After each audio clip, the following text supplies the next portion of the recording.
Hello बच्चों, स्वागत है आपका आपके अपने YouTube channel math with Savita Deswal और मैं हूं सविता देसवाल।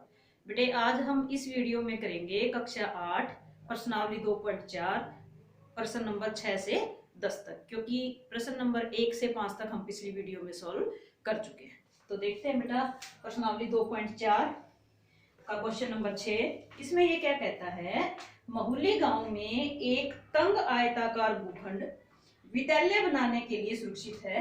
इस भूखंड की लंबाई और चौड़ाई में 11:4 का अनुपात है। मतलब क्या है बेटे कि हमारे पास एक आयत है, उसकी लंबाई और चौड़ाई का अनुपात दे रखा है इन्होंने 11:4। गांव पंचायत को इस भूखंड की बाढ़ कराने में 100 रुपए प्रति मीटर की दर से 75,000 रुपए व्यय करने होंगे। भूखंड की माप ज्ञात कीजिए। तो हमें क्या करना है, हमें आयत की लंबाई और चौड़ाई ज्ञात करनी है। तो मान लेते हैं बेटा, माना आयताकार भूखंड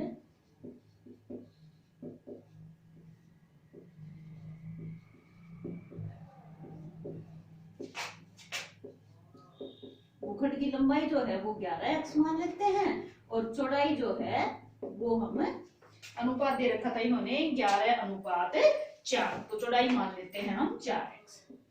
अब हमें ये पता है अगर बाढ़ लगानी है तो उसके लिए हमें क्या निकालना पड़ता है, आयत का परिमाप। तो भूखंड का परिमाप क्या हो जाएगा, आयताकार भूखंड का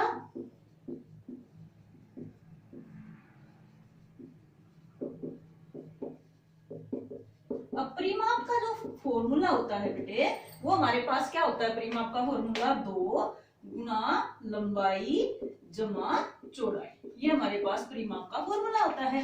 तो 2 लंबाई थी हमारे पास 11x और चौड़ाई थी 4x।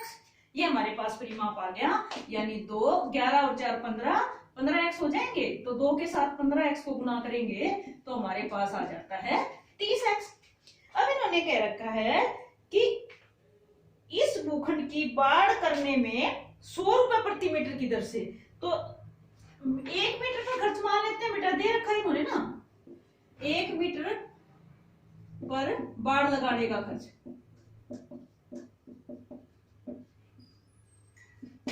1 मीटर पर बाढ़ लगाने का खर्च कितना है, 100 रुपए है। अब हमारे पास कुल कितने मीटर है, 30x मीटर है। तो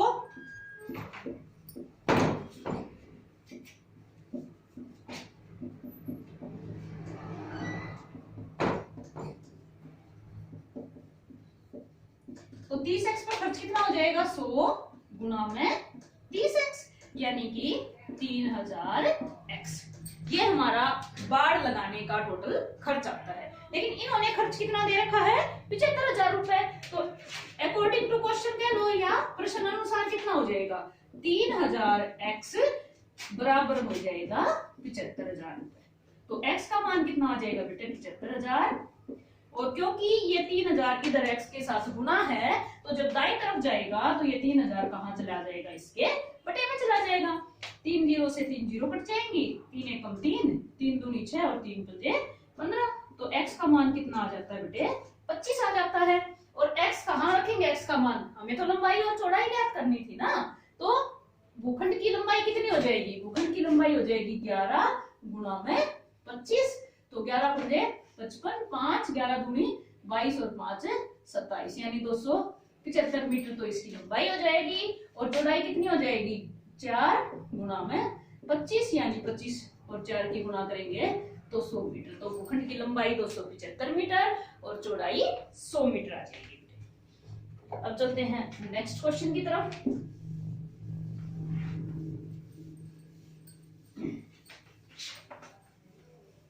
प्रश्न नंबर 7 है, हसन स्कूल वर्दी बनाने के लिए 2 प्रकार का कपड़ा खरीदता है। इसमें कमीज के कपड़े का भाव 50 रुपए प्रति मीटर तथा पतलून के कपड़े का भाव 90 रुपए प्रति मीटर है, या पतलून यानी पैंट। वह कमीज के प्रत्येक 3 मीटर कपड़े के लिए पतलून का 2 मीटर कपड़ा खरीदता है। वह इस कपड़े को क्रमशः 12% तथा 10% लाभ पर बेचकर 36,600 रुपए प्राप्त करता है।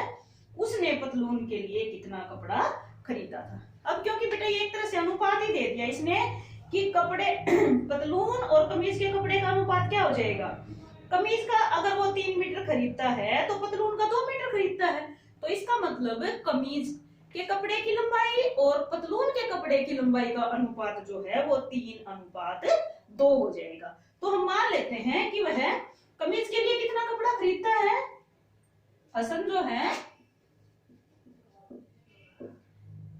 माना हसन कमीज के लिए कपड़ा खरीदता है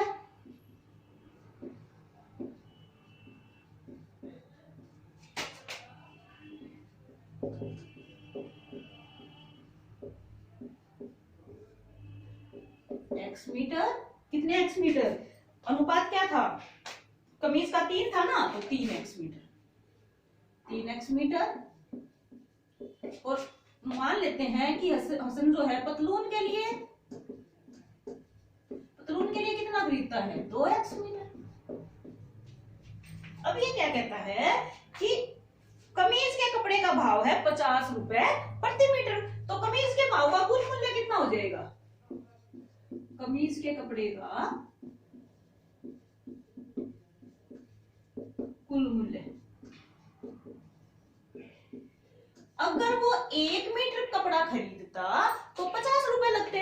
अब उसने कमीज का क्योंकि 3x मीटर कपड़ा खरीदा है बेटे, तो कमीज के कपड़े के लिए कुल उसकी लागत कितनी आएगी, 50 गुना 3x, 50 और 3 की गुणा करेंगे तो 150 x रुपए। ठीक है। अब पतलून का 1 मीटर कपड़ा खरीदता तो 90 रुपए लगते। अब उसने पतलून के लिए कितना कपड़ा खरीदा है, 2x मीटर, तो पतलून के कपड़े का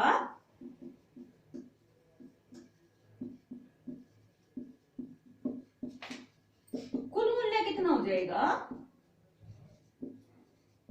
90 गुना 2x, और 90 और 2 की गुणा करेंगे तो 180, और x इसके साथ ही साथ लग जाएगा, 180 x रुपए का जो है उसने पतलून का कपड़ा खरीदा है। अब वो कहता है कि उसने इस कपड़े को क्रमशः 12% तथा 10% लाभ पर बेचकर, यानी कि कमीज के कपड़े का क्रय मूल्य था हमारे पास 150 रुपए, कमीज के कपड़े का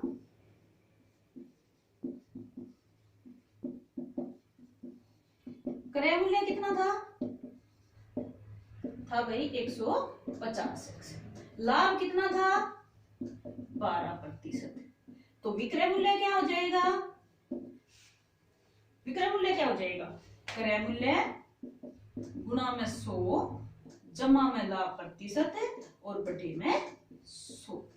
ठीक है। इसने कहा है इतने प्रतिशत लाभ पर बेचकर इतने रुपए प्राप्त किए, यानी विक्रय मूल्य दे दिया इन्होंने कमीज के कपड़े का और पतलून के कपड़े का जो कुल विक्रय मूल्य है वो दे रखा है 36,600 रुपए।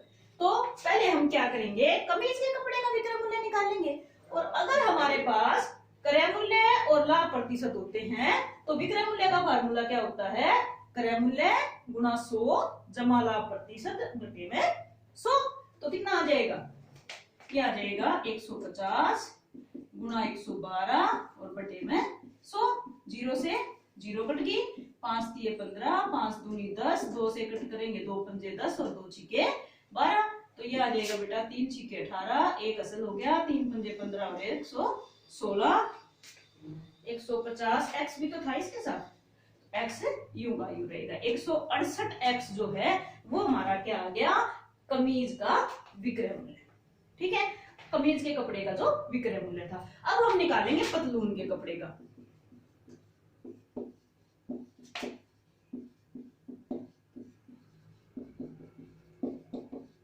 पतलून के कपड़े का विक्रय मूल्य क्या हो जाएगा, पतलून के कपड़े का क्रय मूल्य था हमारे पास 180x गुणा में 100 जमा में लाभ प्रतिशत। इसका लाभ कितना दे रखा था, इन्होंने दे रखा था 10% और बटे में 100। अब ये कितना हो गया 180x गुणा में 110 और बटे में 100।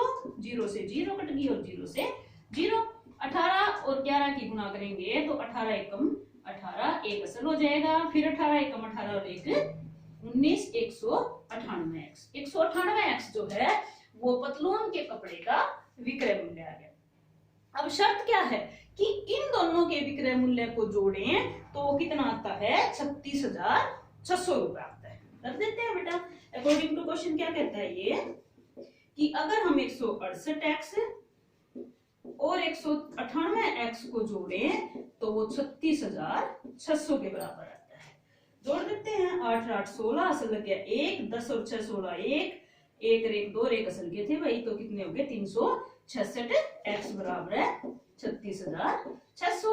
x का मान कितना हो जाएगा, ये 366 इसके नीचे आ जाएगा और 366 एकम 366 और 2 जीरो यूं की यूं आ जाएंगे, यानी x का जो मान है वो हमारा कितना आ गया, 100 आ गया। अब हमें निकालना क्या था, ये कहता है उसने पतलून के लिए कितना कपड़ा खरीदा। अब x का मान आया हमारा 100 और पतलून के लिए उसने कितना कपड़ा खरीदा था, पतलून के लिए खरीदा था भाई उसने 2x मीटर। तो यहाँ पे हम क्या करेंगे, x का मान 100 रख देंगे, 2 और 100 की गुना करेंगे तो कितना आ जाएगा 2, और क्योंकि x का मान हमारा 100 आया है तो 2 और 100 को गुना करेंगे तो 200 मीटर जो है उसने पतलून के लिए कपड़ा खरीदा था। क्योंकि यूनिट इसके पीछे मीटर है तो हम मीटर ही लगाएंगे। एक बार फिर थोड़ा सा रिवाइज करवा देते हैं बेटे। इन्होंने क्या दे रखा था कि अगर कमीज का कपड़ा वो 3 मीटर खरीदता है तो पतलून का 2 मीटर खरीदता है, यानी अनुपात क्या हो गया हमारा, कमीज और पतलून के कपड़े के लंबाई का अनुपात 3:2 हो जाता है। फिर वो कमीज के कपड़े को 12% लाभ पे बेचता है और पतलून के कपड़े को 10% लाभ पे बेचता है। अब हमारे पास क्रय मूल्य था, लाभ प्रतिशत था, तो हमने पहले कमीज का लाभ निकाल दिया, उसका विक्रय मूल्य आ गया। फिर हमने पतलून का विक्रय मूल्य निकाला, दोनों के विक्रय मूल्य को जोड़ के हमने इन्होंने जो 36,600 रुपए विक्रय मूल्य दे रखा था उसके बराबर रख दिया और वहां से क्या आ जाता है, हमारा x का मान आ जाता है। और x का मान जब हम पतलून के कपड़े की लंबाई में रखेंगे तो टोटल लंबाई हमारे पास आ जाएगी। ठीक है बेटे, तो अब चलते हैं हम नेक्स्ट क्वेश्चन की तरफ।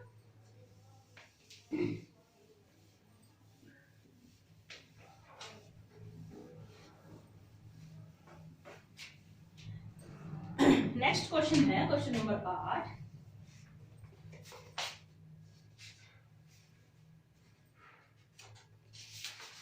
क्वेश्चन नंबर 8 है, हिरणों के एक झुंड का आधा भाग मैदान में चल रहा है। मान लेते हैं कि कुल हिरण जो है वो हमारे पास कितने हैं,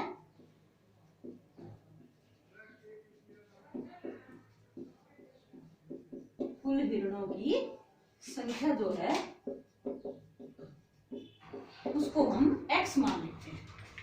फिर ये क्या कहता है कि हिरणों के एक झुंड का आधा भाग, आधा भाग का मतलब क्या होगा, अकॉर्डिंग टू क्वेश्चन ये क्या कहता है कि हमने x कुल हिरणों की संख्या मानी थी, उसका आधा, यानी अगर हम x को 2 से भाग करें, फिर कहता है आधा भाग मैदान में चल रहा है और शेष का 3/4। अब बेटे आधा भाग चल रहा है तो आधे बच गए, उस आधे का 3/4 यानी x/2 का 3/4 यानी 3/4 से हम इसको गुना कर देंगे।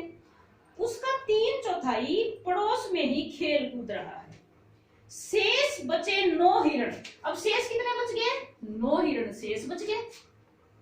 टोटल हमने x माना था, x का आधा तो पास में ही मैदान में चल रहा है, जो आधे बच गए उसका 3/4 भाग पड़ोस में खेल कूद कर रहा है और जो 9 बच गए शेष वो तालाब में पानी पी रहे हैं। झुंड में हिरणों की संख्या ज्ञात कीजिए। अब ये सारे के सारे मिला के कुल हिरणों की संख्या के बराबर हो जाएंगे, तो हम क्या करेंगे, इन सब को जोड़ के किसके बराबर रख देंगे, x के बराबर रख देंगे, क्योंकि हमने हिरणों की कुल संख्या x मानी थी। ये सारे भी कुल हिरण जो है उन्होंने सभी के बारे में बता दिया कि आधे जो हैं वो मैदान में चल रहे हैं, आधे पास अड़ोस पड़ोस में खेल रहे हैं, 9 जो है वो पानी पी रहे हैं, सारे हो गए। तो ये सारे कितने थे, x थे, इसलिए हमने इन सब को जोड़ के x के बराबर रख दिया। अब हमें क्या करना है, हिरणों की कुल संख्या ज्ञात करनी है, यानी हमें x का मान ज्ञात करना है। चलो क्या आ जाता है, x/2 जमा इसकी गुना करेंगे तो 3x बटे 4 दूनी 8 जमा 9 बटे 1 बराबर है x। इसका लघुत्तम लेंगे तो 8 आ जाएगा। 2 चौके 8 यानी 4x जमा 3x जमा 9 अठे 72 बराबर है x। ये 8 इधर बटे में है तो दाईं तरफ जाएगा तो गुना में हो जाएगा। क्या आ गया 4x जमा 3x जमा 72 बराबर है 8x। अब हम क्या करेंगे सारे x एक तरफ कर लेंगे। 4 और 3 7x, इस 8x को इधर लेके आएंगे तो घटागा 8x, ये 72 उधर जाएगा तो घटागा 72। क्योंकि जब हम किसी संख्या का पक्ष बदलते हैं यानी दाएं पक्ष से बाएं पक्ष में ले जाते हैं या बाएं पक्ष से दाएं पक्ष में लेके आते हैं तो उसका निशान चेंज हो जाता है। जमा घटा में बदल जाता है, घटा जमा में बदल जाता है, गुणा भाग में बदल जाता है और भाग गुना में बदल जाता है। तो 7x में से 8x गए तो माइनस का 1x बच गया और माइनस के 72, माइनस से माइनस कट जाएगी और x का मान कितना आ जाएगा 72 आ जाएगा बेटा। यानी हिरणों की जो कुल संख्या थी वो कितनी थी 72। ठीक है, अब चलते हैं हम क्वेश्चन नंबर 9 की तरफ।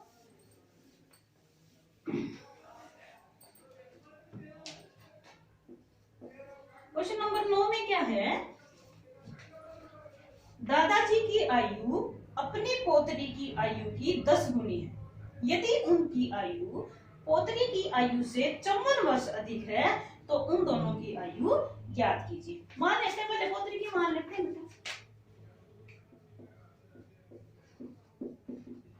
मानना पोतरी की वर्तमान आयु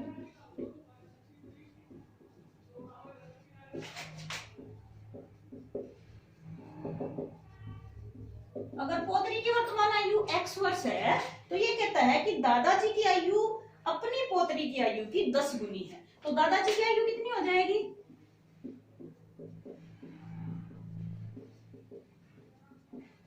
इसकी 10 गुनी यानी 10 गुना में x, 10x वर्ष हो जाएगी। अब ये कहता है यदि उनकी आयु पोतरी की आयु से 54 वर्ष अधिक है, यानी दादाजी की आयु कितनी है 10x, पोतरी की आयु कितनी है x। अब ये 54 अधिक है, दोनों बराबर कब होते हैं, जब हम या तो जो कम है उसमें जोड़ दें उतना, या जो अधिक है उससे भी वापस ले लें यानी उसमें से माइनस कर दें। अब ये 54 कम है तो अगर हम इसमें 54 जोड़ देंगे तो ये दोनों क्या हो जाएंगे बराबर हो जाएंगे।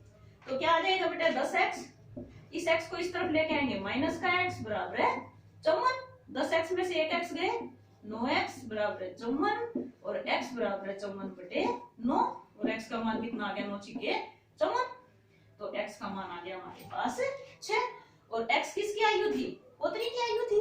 ज्ञात क्या करना है, ये कहता है उन दोनों की आयु ज्ञात कीजिए। तो पोतरी की आयु हो जाएगी 6 वर्ष और दादाजी की थी 10x यानी 10 गुणा में 6 यानी कि 60 वर्ष। ठीक है, अब चलते हैं नेक्स्ट क्वेश्चन की तरफ।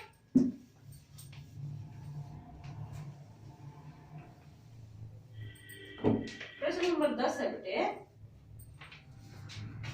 अमन की आयु उसके पुत्र की आयु की 3 गुनी है। तो मान लेते हैं अमन के पुत्र की आयु,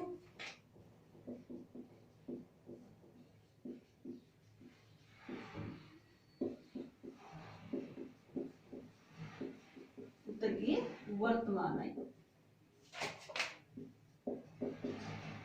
x वर्ष मान लेते हैं। तो अमन की कितनी हो जाएगी बेटे, तो अमन की वर्तमान आयु हो जाएगी उससे 3 गुनी, 3 गुनी मतलब 3 गुना में जितनी उसकी थी तो 3x वर्ष। अब ये क्या कहता है 10 वर्ष पहले उसकी आयु, उसकी किसकी, अमन के बारे में बात कर रहा है तो अमन की आयु 10 वर्ष पहले उसकी आयु पुत्र की आयु की 5 गुनी थी। तो 10 वर्ष पहले की दोनों की आयु ज्ञात कर लेते हैं। 10 वर्ष पूर्व पुत्र की आयु, पुत्र की आयु कितनी हो जाएगी 10 वर्ष पहले, अगर वो अब x वर्ष का है बेटे तो 10 साल पहले तो वो 10 साल छोटा था इससे, यानी 10 साल कम था। कम कैसे होते हैं, जब हम उसमें से घटा देते हैं तो x घटा 10 वर्ष का था उसका पुत्र और अमन 10 वर्ष पहले कितने वर्ष का था? 10 वर्ष पहले या पूर्व अमन की आयु। अब अमन की आयु है 3x, तो 10 वर्ष पहले इसमें से 10 घटा देंगे, 3x घटा 10 वर्ष। अब शर्त क्या लगाता है ये, अकॉर्डिंग टू क्वेश्चन कहता है कि 10 वर्ष पहले की जो इनकी आयु है, अमन की थी 3x घटा 10 और पुत्र की थी x घटा 10। कहता है कि 10 वर्ष पहले उसकी आयु पुत्र की आयु की 5 गुनी थी, यानी जो अमन की आयु है वो 5 गुनी थी। तो दोनों बराबर कब होंगे? जो 5 गुनी नहीं है उसको भी अगर हम 5 से गुना कर देंगे तो दोनों बराबर हो जाएंगे। ये 5 गुनी नहीं है तो हम कर देते हैं इसको। अब कर दिया तो ये दोनों क्या हो जाएंगे? बराबर हो जाएंगे। तो करो बेटा हल। 3x घटा 10, 5 की गुना अंदर को लेंगे तो 5x घटा 10 बचे 50। x एक तरफ कर लेते हैं, घटा के 50 और 10 उधर जाएगा तो जमा का हो जाएगा। 3x में से 5 गए, 2x घटा के बचेंगे और यहाँ घटा का 40 बच जाएगा। x बराबर है घटा का 40 पहले इधर है, ये घटा 2 इसके नीचे आ जाएगा, घटा से घटा कट जाएगा, 2 से कट करेंगे तो 20 आ जाएगा। तो x का मान आ जाता है हमारे पास 20। अब हमें ज्ञात क्या करना था? दोनों की वर्तमान आयु ज्ञात कीजिए। अब x का मान 20 आया है तो x क्या थी? अमन के पुत्र की वर्तमान आयु थी। तो अमन के पुत्र की वर्तमान आयु कितनी हो जाएगी? 20 वर्ष। और अमन की आयु कितनी हो जाएगी? इसको हम 3 से गुना कर देंगे तो 20 या 60 वर्ष जो है वो अमन की वर्तमान आयु हो जाएगी। तो बेटे ये थी प्रश्नावली 2.4 कक्षा 8वीं और उम्मीद है मुझे आपको अच्छे से समझ में आई होगी। अब आपको करना क्या है, जिस बच्चे ने अभी तक भी चैनल को सब्सक्राइब नहीं किया है तो फटाफट चैनल को सब्सक्राइब करें, बेल आइकन को जरूर दबाएं ताकि जो भी मैं नई वीडियो बनाऊं आप तक जल्दी से पहुंच जाए। और बेटे अपने सभी दोस्तों के पास इस वीडियो को शेयर जरूर करें, कमेंट करें कि आपको कैसा समझ में आता है। बाय बेटा।